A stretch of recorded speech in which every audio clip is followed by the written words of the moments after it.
So our next speaker, coming to you live, is Tiffanie, and I don't want her, Hummell. Right? Hummell. And she is actually going to talk about, and I almost said it, but it would have been wrong. She's going to talk about overcoming challenges. And so I wish I would have known you like 14 years ago. Well, so welcome her. Woo! So first off, I'm super nervous. Just put that out there. So, but after hearing, Rick and Colette, like, it kind of ties into what I wanted to talk to you guys about. Because let's face it, everyone sitting in this room, no matter how much we put on that smile on social media and we tell everyone everything is wonderful, and many of people who do that behind the scenes, you have your own personal challenges. You have your own personal obstacles that you have to get through. Am I right? Yep. Or am I the only person? Oh no. So, and the one thing that I wanted to stress on this guy, the one thing that I wanted to stress about, obstacles that you may come through business, through your personal, through whatever, is no matter what your title is in this business, you could have just started today, right? Let's say you walked in and you started today. So whether you've been here from the very beginning, doesn't matter. We all still have these challenges and these obstacles that we have to get through, right? Yep. And for me, I've been doing this 3.5 years, and my biggest challenge, business-wise, came in January. I was, how was I?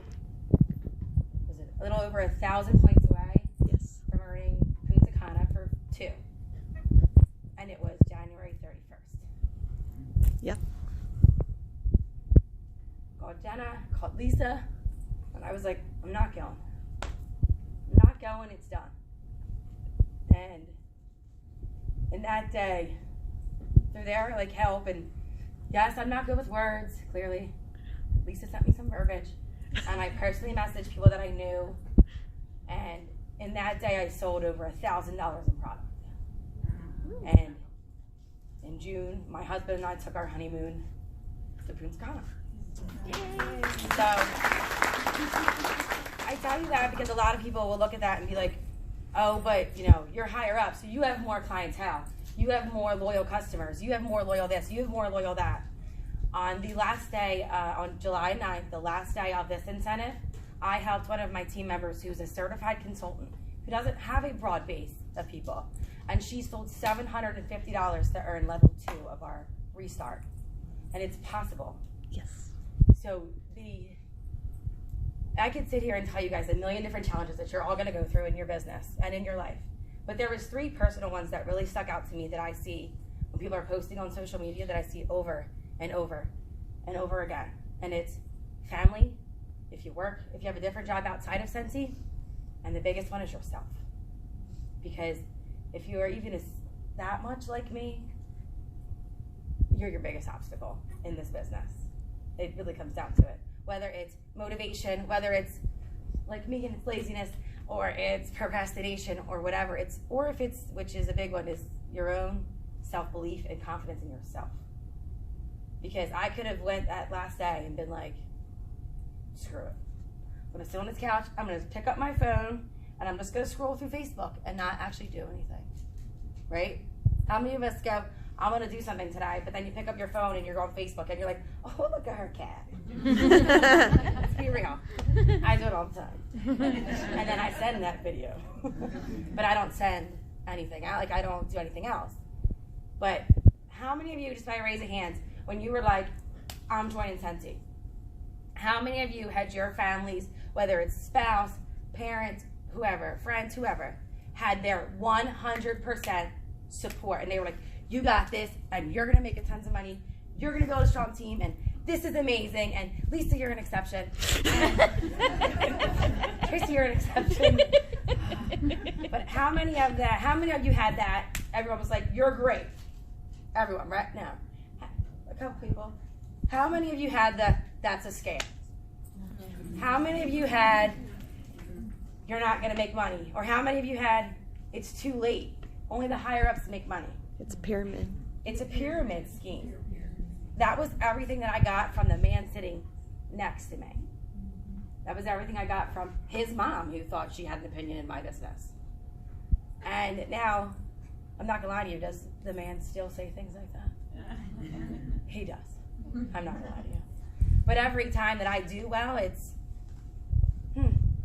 I use those words to help me prove him wrong, just to like sit across the dinner table, I can be like, but who bought that steak that you're eating? Not the post office, that's for sure. But, and those kind of obstacles, those do become personal obstacles, because what does that do? When someone says that to you, the first time you go up to someone, you're like, oh my God, will you host a party for me? And they're like, no. What plays back in your mind? That you're not going to do it, that you're not going to make it, right? It's basically what it is. So that is hard. And then how many of you work from home and have children at home? I do. And it's rough, because how many of you struggle with the balance, how to balance your job, like your home life and your Scentsy business perfectly, right? How many of you are still searching for that perfect balance? Yeah. Give it up. It is gone. Especially when you keep adding more kids. Yeah, it's gone. I'm at home, and yes, I have a 12-year-old. And so, when school's in, it's amazing. And then I have a 1-year-old. And then in January, we started fostering my niece. So now I have a 9-year-old who comes with a whole other set of issues, right? So you have to do all that. And then I have my Scentsy business that I left my full-time job when I gave birth to my daughter, the 1-year-old. And now there's a bottom number I have to hit. Or we're not gonna eat. I don't make a ton of money, but we're not gonna eat. And those are the things that you need to put in place. Like, if someone came to you and they were like, if you don't make this amount of money, literally you're not going to have dinner. Would you hit that amount, or would you be like, I'll call them later? Right? Think about it. What would you do, honestly? You'd be like, hold on, let me call this person real quick. That's what I do. You got to use those things. So when you hit these challenges, you have to think about something that's actually going to motivate you to do something else. You can sit there and be like, I don't have time. I forgot where I was going. But you can do, you have time. Because I'm going to say, and I said I wasn't going to say this last night, because it does put people off. But the one thing you're going to know about me is I'm a no fluff kind of person. It is what it is. It can be a little harsh sometimes, but I'm not going to do that to you guys. But people have time for what they want to have time for. Okay? I'm going to be real honest with you here. If I'm sitting there and I'm like, oh, I'm too busy, right? I have time. I go to the bathroom, right? How many of you, don't lie, how many of you take your phone with you in the bathroom? How many? I do. My husband does. My daughter does. Right? Well, you're sitting there. You're probably playing a game, aren't you? You're playing a game, right? You're playing Candy Crush. You're scrolling through everything. Scrolling through Facebook. You could be working your business. No, they don't know you're on. You don't know you're in the bathroom. They can't see you. People have time for what they want to have time for. Because whether we realize it or not, we prioritize that way. There's nothing about family. I got all that family stuff. So when it comes to work, how many of you work a different job outside of Scentsy? Let's see those hands, right? How many of you get home from work and you're like, now I have to cook dinner. Now I have to get, our nighttime routine. I do have to spend some time with my significant other. And then you're like, wait, I got to work my business. And you're like, I don't have time for that. I don't have time for that, right? So that was me before I left. It was, okay, I'm getting home at 5:45, and then I have to cook dinner. Oh, then I have to do homework. Oh, then I have to go to cheer practice. Okay, then I have to do this. Then I have to do that. And where do you see Scentsy fitting in there? Anywhere, right? Easily I could have been like, it's cool. I don't have time, right? But you set up systems, and you set up a schedule, and you say, okay, well, while you're in there, I'm going to be out here doing this, or I'm going to make phone calls, or that. Or you schedule it out. And I know you hear it all the time. Set goals for yourself. You'll reach your goals for yourself. You can't just set goals for yourself. Because you can be like, I'm going to do that. Yes, I am. That's on my vision board. It is there. But what steps are you going to take to get there? And not just business steps. What overcoming obstacle steps are you going to take to get there? What are you going to do when you go up to someone who you have prepped yourself to go up and talk to? You have prepped them to be like, will you host a party for me? And they're like, no. And you're like, your big balloon that you were all excited for just popped, right? And you think everyone just saw it and everyone just heard it. And now that you've sunken back in and you use that as an excuse to be like, I'm not even moving on, right? Am I the only person who does that? Nope. Because I did that. I'm like, all right, I'm not asking another soul to do anything for me. The other thing, I'm just picking this up. You guys don't mind if I pick it up, right? Nope. Good. Because I have that. Mind you, I was up to like, what time did we get up at 2 in the morning? Yeah, sorry. So I didn't want to just sit up here and tell you about obstacles that you're going to face. You know what obstacles you face, right? You're like, Tiffany, I know. I live it. It's my life. But I also wanted to give you some things that I have learned, not from just me. Like, I have directors and star directors and superstars above me who helped me with that. When Kristen told me, well, Tiffany, get up a half hour earlier. Work your business before the baby gets up. You have that time. Wait, I mean, what's stopping you? Because you're tired? Are you tired on the 9th? When you get up early to check your commission history? When you know we aren't supposed to get paid till 10? You're not tired then, so why are you tired a half hour early, right? That's something that I've learned, right? Like, and Kristen's been doing that for a while. She's like, Tiffany, get up an hour earlier. And I didn't listen at first at that. But now I do. I get up about a half hour before the baby, and that's when I'm posting my stuff, like pre-post, like scheduling my posts, I guess that's the word. You know, things like that. There were other things that I do. I wrote them down. The texting when you're in the bathroom. Just nobody knows you're in the bathroom. Just text them. Don't call them because it echoes. And if you hit mute, they know when you're hitting mute. Just saying. But make sure you take that time for you and your business. If your business is important to you, you need to take that time. Because if you don't treat it like a business, how do you expect anyone else Absolutely. to treat it like a business? Amen. When I sat around in June and was like, no, I'm going to be lazy. Why? Because I'm on a high horse about Punta Cana and I'm not doing anything. How did I expect my husband to take me serious about my business? The first thing he said to me was, be consistent and I'll support you more. He's not wrong. He's not wrong. I mean, and I was there like, but I'm tired. You don't know what I've done all day. And he's looking at me like, and I don't care. Because he doesn't. He doesn't want to hear the sob stories. He also doesn't want me to work outside the home either. But. And then the last thing that I want to talk to you guys about, and I don't really need that to talk to you guys about that, is yourself. How many of you say to yourself, you know, incentives listed, and it says right in your face, 27,000 points, and you go, I can't do that. Show of hands. Seriously, how many of you went, there's no way. There's no way I'm hitting that. Yep. There's no way, right? You're the biggest obstacle that you have. Your self-confidence, your mind. You're the biggest thing standing in your way.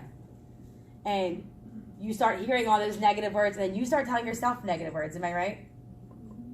I mean, I do it. I guess I do. And then the biggest thing that I find that a lot of people do, and a lot of people won't admit that they do, is when you're scrolling on Facebook and you see that, you know, another consultant who is doing this and doing that and using this and doing that, and, you know, their life is amazing on Facebook, right? And you're like, you start comparing yourself. And you start saying things like, I want to do that, but I can't ever be like that. I'm not as creative as them. I'm not as outgoing as them. Am I right? And then you're like, so I'm not even going to try. I mean, because let's face fact, but I do it all the time. To the point where I had to start unfollowing certain people. I was like, because I can't get up every day and put on my makeup and do my hair and think that I'm a model, because I'm not. I mean, I put on my makeup today, so I'm talking to you guys. Yesterday, I didn't have it on. Well, I have it on the rest of the week. But you have to be you. And if you're not you, you're stopping yourself. Like, it's almost like you're just walking into a wall. Because if I called my customers and I started talking to my customers like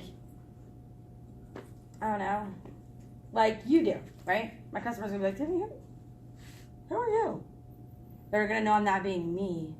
I'm not being Authentic. the person that they chose to do business with, that they chose to have a relationship with.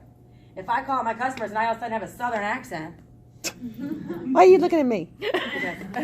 they're gonna be like, and they're gonna stop believing in me. Because believe it or not, your customers believe in you more than you believe in you. 100%. And your team. They showed that to me in January.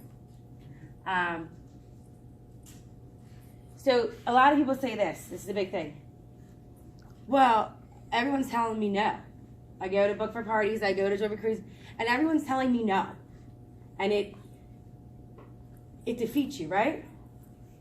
But there's a different way you need to look at that.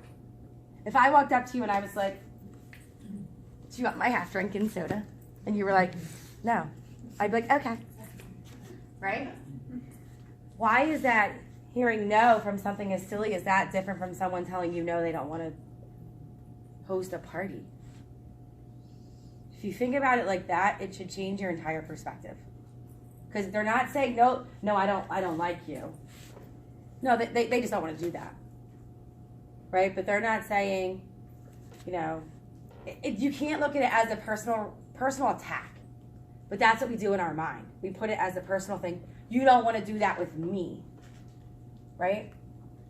Yeah, I mean, it makes sense. right? Like if you change your mindset to think about that, it becomes a total different ballgame. And I did that not January. Did that this month. Mm-hmm. And by far this month, yes, the flash sale has helped. But by far this month is a lot better than last month, where I'm not going to lie to you. Biggest obstacle, told you I've been doing it 3.5 years. I have a nice sized team. I love my team. And I called Kristen, Jen, and Lisa and said, I'm quitting. Yep. I'm done. Can't do it. Having a hard month. I'm over it. There's no point. So I wouldn't have been here today. I would have been like, sorry. I'm done. All 3 of them talked to me and went, you don't really want to do that. Jenna looked at me and was like, I'll kick you in your face. And I was like, I'm going to get a 9-to-5 job. I'm done. I can't do this. Can't take the stress of it. June was my worst month, I believe, maybe since I started. Well, since I became a director, right? Yeah, since I became a director, it was my worst month. And I literally was like, I'm done. I'm done. And my husband was like, he looked at me and this is where I knew he kind of supports me. A little bit. He was like, I don't think that's a smart idea. That's all he had to say. He's not one that talks. He's not one that talks a lot. But things like that. So I wanted to open up to you guys and see if you guys have if you're willing to share any of your personal obstacles that you guys find. So maybe we can come up with some ways to get over that. I'll just take a couple so we don't, I'm not up here for 5 hours. And sweating down the back of my neck because I'm really feeling yeah. I work a regular job, shift work, and I do find it hard to focus on the days that I do have off. Like knuckling down on things, I kind of feel like a squirrel at a rave. There's like 10 different things I gotta do, and I start with one, and I just, what kind of advice do you have for someone that like wants to learn how to focus or schedule like your time more effectively? What I have learned to do when it comes to that situation is if you set times where you have a million things to do, right? Yeah. Take your phone, it has a timer on it. Okay. Set your timer to 20 minutes. Pick a task to work on for 20 minutes. Don't stop working on that task, but the moment that thing rings, shut it down, you're done, walk away. Do something else that you need to do. Then you can come back later. Set your phone again. Maybe you'll only have 10 minutes this time. Hit out those text messages in 10 minutes. Prep for your party in those 10 minutes, but when those 10 minutes are up, walk away. And that way you're not spending your entire day. Like a squirrel at a rave. Yeah. You're now like an organized squirrel who's like, I'm gonna have an awesome time. Yes,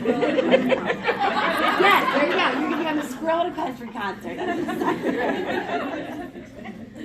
Thank you. I mean, I do it. Yep. Yesterday, I was talking to my mom and I said, you know, when I get back home, I'm gonna try to get a part-time job and get these, you know, some things paid off. My husband had to sell his collectibles for me to have a ticket to come here. And I've been helping my husband mow yards for extra money. It's hard to mow with one leg, walking up hills, but I do it. And you know, you see people sweating and I have to stop and take my leg off and wipe off the sweat and put it back on and then go back to mowing, and I love it, don't get me wrong.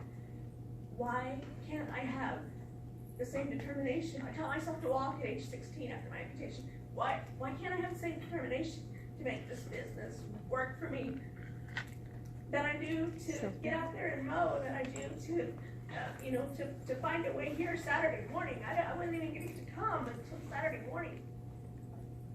I find myself having the determination to do the things that I need to, besides Scentsy, and I love it. But why can't I put that determination, that focus on my business? What do I do to change that?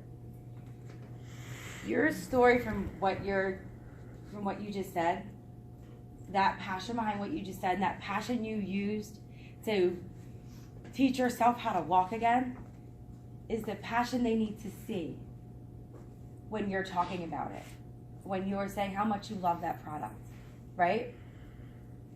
And every time that like a negative thought creeps in and you're like, that's too hard, you could have given up and not been here today. Something pushed you to be here today. Something pushed you to come to reunion, right? Use that to soak up everything you have here and put that into your Scentsy business when you get home. Reach out. Do you have like, and everyone calls it a tribe, but people that even outside of your team that you can reach out to when you're having, let's say you're having a hard day, or who can give you tips and tricks and say, do this, do that. Do you have anyone like that?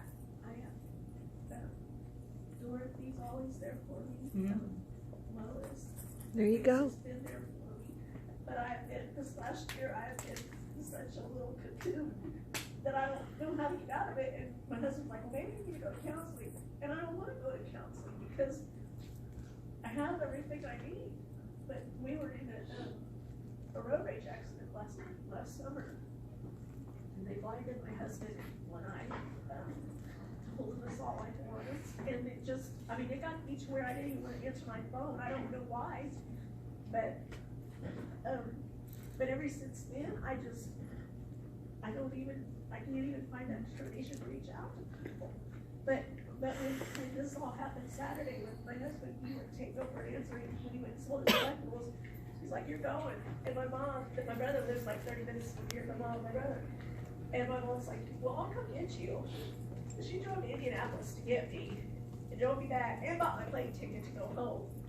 So I know I'm supposed to be here. I know this is supposed to be my business. I know this is what God's placed. Did you know that before that happened? I knew it before that. I did. But did you have that sense of like that umph of like, yes, 100% sense you're supposed to be where I'm at? I know, yes. But the thing is I think I just expect it to happen, to come to me, and it's not going to do that. No, it's not. There's a reason why God put you here today. There's a reason why you took that road to determination.